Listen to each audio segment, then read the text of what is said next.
Jadi malam ini kita akan sedikit mengkisahkan dulu seputar kisah-kisah Bani Israel yang tidak ada kaitan langsung dengan Nabi Allah Musa alaihi salatu wassalam, dan mengkisahkan tentang kisah Bani Israel dibolehkan di dalam Islam. Sebagaimana hadis Abi Hurairah radhiyallahu an mengatakan, haditsu am Bani Israel wala haraj. Tidak mengapa kisahkan Bani Israel, tentang kisah Bani Israel, dan tidak mengapa, kata Nabi. Bahkan dalam sebuah hadis yang lain yang dikeluarkan dari Imam Ahmad dari hadis Abdullah ibn Amr ibn As radhiyallahu an, Nabi SAW mengatakan, balighu anni walau ayat. Sampaikan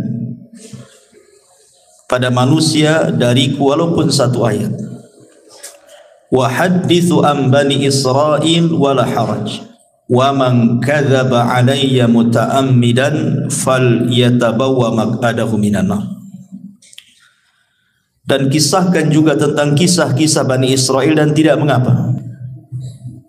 Barang siapa yang berdusta atas namaku, kata Rasul, secara sengaja, maka silahkan tempat duduknya di neraka.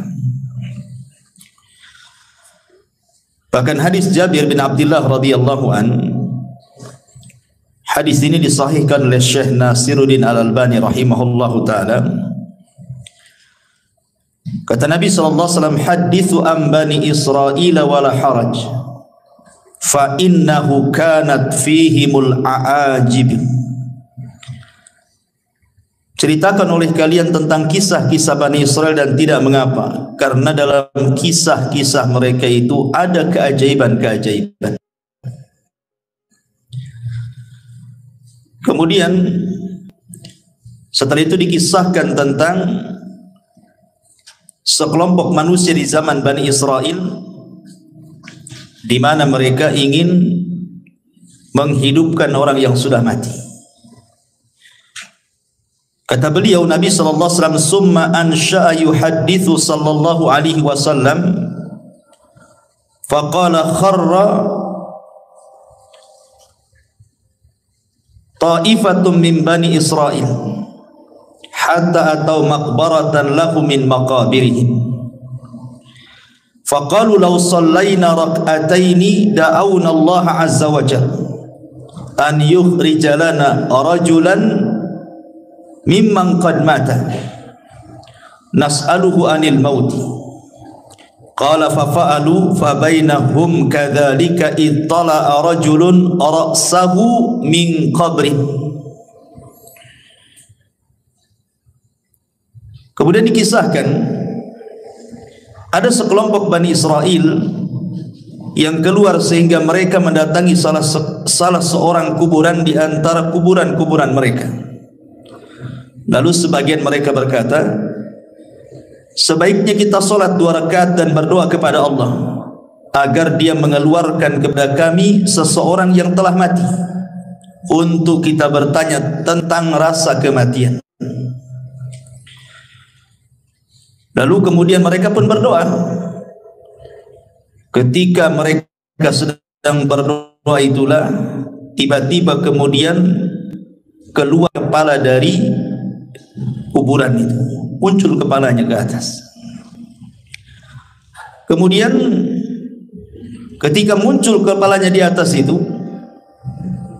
orang yang sudah mati yang dihidupkan ini tiba-tiba ngomong dan mengatakan, ya haula ma aradtum ilayya, wahai kalian, apa maksudnya kalian membangkitkan aku? Faqad mittu mundu mi'ati sana, aku sudah mati 100 tahun yang silam. Fama sakantu an hararatil maut wa an hararati al mauti, dan sampai sekarang aku masih belum terlepas dari rasa panas saat kematianku. Kemudian dia mengatakan fad'ullaha azza wa jalli an yu'idani kama kuntu. Sekarang kalian berdoalah kepada Allah untuk Allah kembalikan kepadaku ke dalam kuburan. Ya mungkin kalau di zaman sekarang kan enggak ada dan tidak bisa juga kita lakukan. Tapi hadis ini sahih. Makanya kenapa Nabi SAW mengatakan dalam kisah-kisah mereka itu terdapat keajaiban. Coba orang yang berdoa kepada Allah untuk minta dibangkitkan satu orang, tiba-tiba betul-betul dibangkitkan. Kemudian ditanya soal rasa kematian, dia mengatakan aku sejak 100 tahun yang silam sampai sekarang masih merasakan panas, katanya. Kenapa kalian bangkitkan diriku? Apa maunya kalian? Kemudian dia meminta agar orang-orang ini berdoa kembali kepada Allah untuk dikembalikan lagi ke dalam kuburannya. Dan di sini juga ada faedah betapa dahsyatnya orang-orang yang masuk ke dalam kubur itu. Ma'asyiral muslimin yang dimuliakan Allah Azza wa Jalla. Tetapi walaupun demikian Nabi SAW membolehkan untuk menceritakan kisah-kisah Bani Israel, bukan berarti kemudian semua kisah Bani Israel diceritakan, tidak. Karena ada yang sahih, ada yang tidak sahih, ada yang benar, ada yang tidak benar. Kalau sesuai dengan dalil kita ceritakan, kalau tidak sesuai jangan ceritakan. Makanya Nabi SAW mengatakan, jangan kalian tanya tentang ahli kitab tentang sesuatu, karena mereka tidak menunjukkan sedikit pun petunjuk kepada kalian. Boleh jadi akhirnya kalian mendustakan yang benar atau membenarkan yang dusta. Dari sini kita tahu bahwa kalaupun harus mengkisahkan kisah mereka, maka kisah-kisah yang sesuai dengan dalil saja. Karena betapa banyak kisah-kisah Israiliyat itu yang enggak jelas, maudhu, palsu gitu ya. Nah, kita akan berusaha mengkisahkan kisah-kisah yang sesuai dengan dalil-dalil yang sahih. Ma'asyiral muslimin yang dimuliakan Allah Azza wa Jalla, yang pertama kisah tentang dua orang di zaman Bani Israel yang salah satunya bersumpah melewati takdir Allah Subhanahu wa taala. Kisah ini disebutkan oleh Abi Hurairah radhiyallahu an, dan kisah ini juga dikeluarkan oleh Al-Imam Abi Dawud dan disahihkan oleh Syekh Nasiruddin Al-Albani rahimahullahu taala dalam As-Sahihah. Dari Abu Hurairah radhiyallahu an, aku mendengar Nabi sallallahu alaihi wasallam bersabda, kana rajulani fi Bani Israel. Dulu ada dua orang di zaman Bani Israel, mutawakhayyain, keduanya saling bersaudara, berkawan baik. Tetapi salah seorang di antara mereka adalah yudhnib, banyak melakukan dosa, wal akhar mujtahidun fil ibadah, tapi satunya ahli ibadah. Jadi ada dua orang Bani Israel, satunya ahli maksiat, satunya ahli ibadah. Yang ahli ibadah ini baik sekali.